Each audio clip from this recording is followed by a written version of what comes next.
Dövlət İmtahan Mərkəzi mütəmadi olaraq taksi sürücüsü olmaq istəyən şəxslər üçün imtahanlar təşkil edir. Təkcə aprel ayında taksi sürücüləri üçün 3 dəfə imtahan təşkil olunub. 30 aprel tarixindəki imtahanın nəticələrinə əsasən 712 namizədin 585-i tələb olunan şərtləri ödəyərək uğur qazanıb. Bu da 100-dən artıq şəxsin imtahandan uğursuz nəticə əldə etdiyini göstərir. Taksi sürücüləri arasında isə bu imtahanın əhəmiyyətli olduğunu düşünənlər olsa da, əks fikirdə olanlar da var. Hazırlaşmalı idilər hər halda, amma kesilməməkləri yaxşıdır da, seçilməlidirlər də. Yəni, mən yaşlı adam, mən öz sənətimi sevirəm, xalqa xidmətdəyəm. İndi yenə də maariflənmə lazımdır. O acırdır, ona görə ki, sürücü mədəniyyəti riayət eləmirlər. Ola bilər, indi orada çətin bəlkə suallar var, nə deyim, elə ki, mən girməmişəm.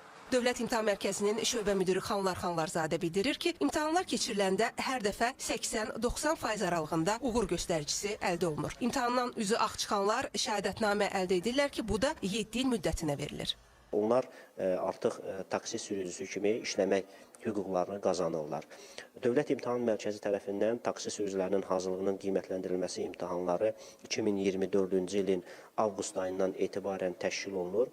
Bu müddət ərzində hardasa 13 mindən bir qədər artıq sürücü olmaq istəyən şəxs müraciət eləmişdi və 11.400-ə yaxın sürücü olmaq istəyənlər müvəffəqiyyət əldə ediblər. Həmçinin sürücülərə 24 saatlıq hazırlıq kursu da keçilir. Kurslar bir gündə 6 saat olmaqla təqribən 4 gün müddətində təşkil olunur. Yerüstü Nəqliyyat Agentliyi tərəfindən təşkil olunan kursda keçirilənlərin yoxlanılması prosesi isə Dövlət İmtahan Mərkəzi tərəfindən aparılır. Burada iştirakçılara 20 tapşırıq təqdim olunur.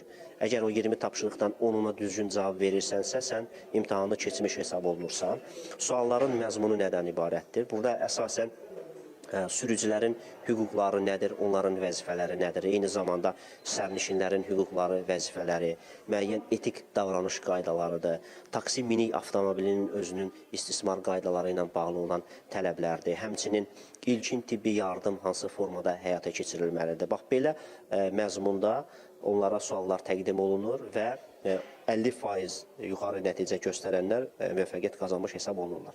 Yerüstü Nəqliyyat Agentliyindən qeyd olunur ki, taksi minik avtomobili ilə sərnişin daşımalarla məşğul olmaq istəyənlər müvafiq icazələr əsasında fəaliyyət göstərməlidirlər. Bunun üçün buraxılış vəsiqəsi və buraxılış kartı alınmalıdır. Taksi sürücülərinin xüsusi hazırlıq keçməsini təsdiq edən sənədi olmayanlar isə buraxılış vəsiqəsi və buraxılış kartının alınması üçün müraciət edə bilmir və onların taksi fəaliyyəti göstərməsi mümkün deyil.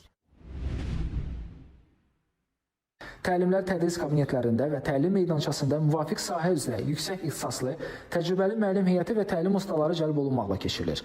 İştirakçılara sərnişin daşımalarını tənzimləyən normativ hüquqi aktlar, taksi minik avtomobilləri ilə sərnişin daşıma qaydaları, sürücü və sərnişinlərin hüquq və vəzifələri, nəqliyyat vasitələri və sürücülərə dair tələblər, eləcə də etik davranış qaydaları aşılanır.